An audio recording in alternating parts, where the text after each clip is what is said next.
The sentence wasn't even meant for her. It slipped through a crack in the hallway door, barely louder than a whisper, but sharp enough to cleave a life in two. I wish we had gotten rid of her then. She ruined your life. Mara froze, her back pressed to the wall of the narrow hallway, the scratchy wool of the runner rug under her bare feet. Her grandmother's voice was brittle with contempt, and her mother's silence afterward was even worse than agreement. It was submission. It was knowing. 15 years old. That's when Mara stopped being a daughter and started being a mistake. She didn't cry. Not then. Instead, she packed the only backpack she had, navy blue with one frayed strap, and left. No plan, no money, just the sudden all-consuming knowledge that she wasn't loved. Maybe never had been. She walked until her legs gave out. She slept behind a 24-hour laundromat. And by the end of the week, she'd found her first job, cleaning up after closing at a diner. 7 years passed. 7 years of night shifts and online courses, of landlords who wanted favors instead of rent, of learning how to say no like a weapon.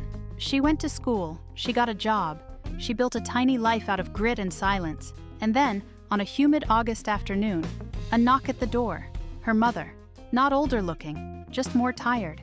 She had the same manicured nails, the same perfume Mara hated as a child. The only difference was the way she held herself, as if the world had finally turned on her too. Mara didn't open the screen door. She just stared. "I need to talk," her mother said. "I don't," Mara replied. But she didn't shut the door either. They sat across from each other like strangers in a doctor's waiting room. Mara didn't offer tea. Her mother didn't ask. "I didn't know you heard her," her mother began. And Mara nearly laughed. Not "I'm sorry," not "I regret what she said." Just, "Oops." "It doesn't matter," Mara said flatly. But it did. It mattered every day. It mattered when she took extra shifts instead of going to prom. It mattered when she needed a cosigner for school and had no one. It mattered when people asked about her family and she had to say, "I don't have one," like some kind of orphan. Her mother took a breath. "I was scared, Mara. You were born because I was too afraid to say no to a man I didn't love. My mother told me if I kept you, I'd end up just like her." She wasn't wrong. The words slipped out before Mara could stop them. She didn't mean to be cruel, but she also didn't feel like softening things anymore. Her mother nodded slowly. No, she wasn't. There was something different in her eyes now. Not guilt. Not yet. But awareness. The kind that came late. The kind that arrived only after the damage had been done and the house had already burned to ash. "I hated you," she whispered. "Not because of you. Because of what you represented. Every scream, every bruise, every night I slept in the car. And then you were born, and he left, and she looked at me like I was stupid. Like I asked for it." Mara stared. It didn't feel real. This woman in front of her, the one who used to slap her across the face for spilling juice, was unraveling like old thread. "I know it wasn't your fault," her mother said, "but I couldn't separate you from it. From him. From her. So I did what she did to me. I made you the enemy. It should have changed something. It should have made Mara feel sorry, or empathetic, or at least curious, but all she felt was confirmation. "You came here to confess, not apologize," Mara said. "Why?" Her mother's lip trembled. "Because I want you to know I see it now. I see you. Everything you built. You're more than I ever became." Mara's hands clenched under the table. "Then why wasn't I worth it back then?" Her voice cracked for the first time. Her mother didn't have an answer. Mara didn't forgive. She didn't wrap her mother in a teary hug or offer her dinner. When her mother left, the screen door creaked the same way it always had, and the room smelled like the perfume she used to loathe. But something had shifted. Mara didn't feel like a victim anymore. Not because her mother gave her closure, but because she finally saw the full scope of the storm she had survived. She wasn't the product of her mother's weakness. She was the proof that the chain had been broken. Her mother, her grandmother, the whole haunted tree. They had passed the poison down, generation to generation, and Mara had chosen not to drink it. Mara woke up the next morning and thought she was dead. Not in the literal sense, just quiet. Empty in a way that wasn't painful. Not like the usual mornings, where her chest felt tight and her thoughts ran ahead of her before she could lace up her shoes. Today there was only stillness, not joy, not pain. A strange, unfamiliar peace. It unnerved her.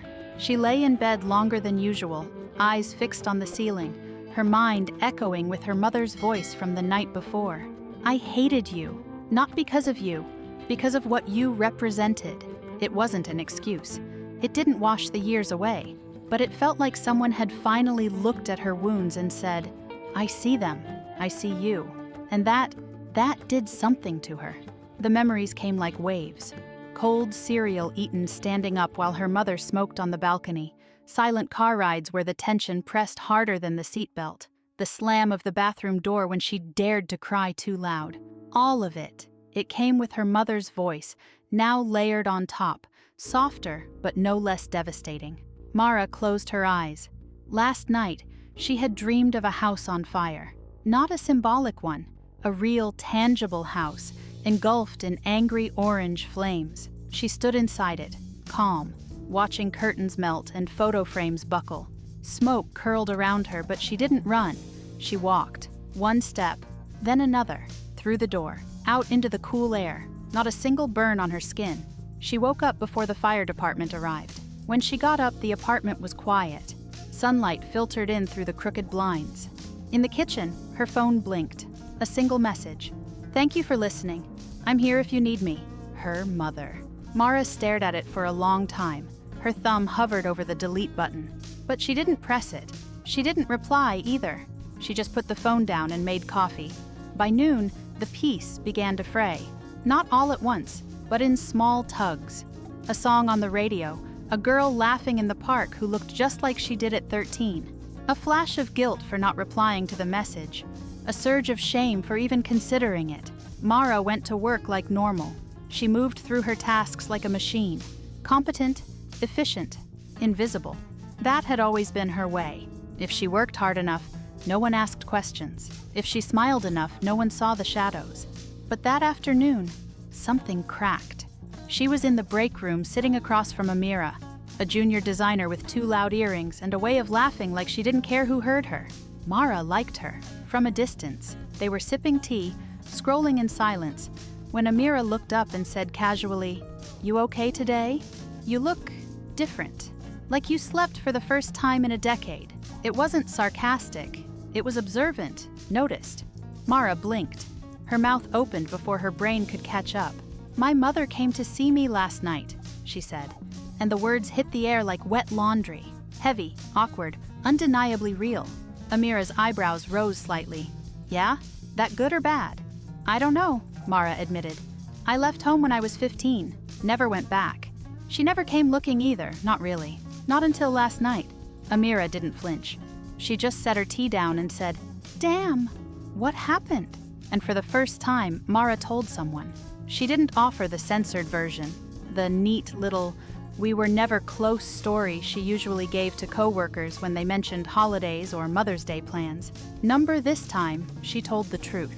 She told Amira about overhearing her grandmother, about packing a bag and running, about years of surviving instead of living, about how her mother had sat in her apartment last night and said things no child should ever hear. And yet somehow, it mattered that she'd said them.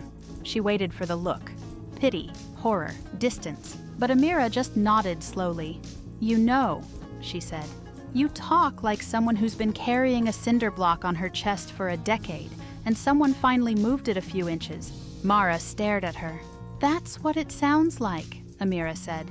"Not better, not healed, just not alone in it anymore." Mara didn't realize she was crying until she tasted salt. But she didn't apologize, and she didn't stop.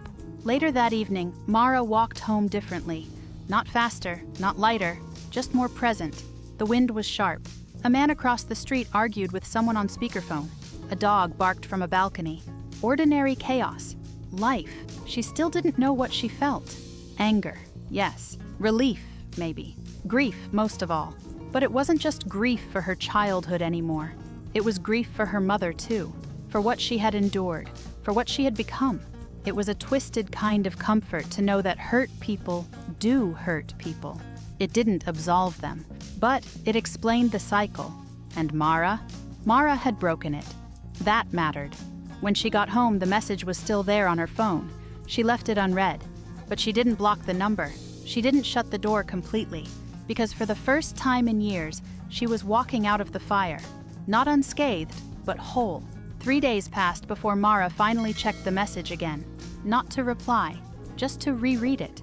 "Thank you for listening. I'm here if you need me." It was short, uncharacteristically gentle. The kind of thing you say when you're testing the weight of forgiveness without daring to ask for it. And Mara didn't know what disturbed her more, that her mother had reached out, or that part of her wanted to reach back. Instead, she called someone else. Her Aunt Celia had always been the nice one. Younger sister, no kids, hair dyed every season, perfume too sweet. When Mara was small, she used to sneak her strawberry milk and little charms from vending machines. But as Mara got older, especially after that night, Celia vanished. No calls, no letters, just birthday cards signed in lazy cursive, XO Celia. Mara dialed before she could think too hard. It rang 4 times before a breathless, surprised voice answered. "Hello, Aunt Celia?" Her voice cracked more than she expected. "It's me, Mara." A pause. "Mara, oh my God, it's been years. Are you okay?" "Number," but she didn't say that. "I was wondering if we could talk," Mara said instead. They met at a cafe Celia suggested. Trendy, too clean, all glass and reclaimed wood. Mara hated places like that, too self-aware, too curated. But she went. Celia arrived in oversized sunglasses and a nervous smile, arms outstretched like no time had passed. "You look amazing," she said, as if that could erase everything. Mara didn't hug her back. They sat, ordered. Small talk spilled out. Weather, work, some vague mention of Mara's apartment and Celia's boyfriend. It was all very polite, very nothing, until Mara leaned in and said quietly, "I heard Grandma. That night, I heard what she said." Celia's smile froze. "She said I ruined my mother's life, that they should have gotten rid of me. And you were there. I remember the light in the kitchen. You heard it too." Celia looked down at her tea, stirred it like it might offer answers. "I didn't know you heard that," she whispered. "That's not the point." Mara's voice tightened. "You didn't say anything. Not that night. Not ever. You let me leave." Celia's hands trembled as she set her spoon down. "I was scared." "Of what?" "Of your mother. Of your grandmother. Of saying something and becoming the next scapegoat." Mara leaned back. "So you chose safety over me?" Celia flinched. "That's not fair." "It is." Mara's tone was calm. Too calm. "You were the only adult I trusted. You used to sneak me cookies and tell me you'd always be there. And then you weren't." Silence stretched between them. Finally, Celia said, "You have every right to hate me." Mara shook her head. "I don't hate you. I just needed someone to see what was happening. And no one did. Or worse, they saw and they turned away." She didn't cry. She thought she might. But the tears didn't come. Just a deep, aching hollowness. Celia took a breath. "You want to know the truth? I left too. Not the way you did. But emotionally, I shut off. I couldn't handle the way they treated her, your mom. I couldn't handle the way she treated you. I thought if I stayed away, it would be better." "For who?" Celia didn't answer. Later, on the walk home, Mara realized something strange. She didn't feel better, but she did feel cleaner, like some rot had been scraped away.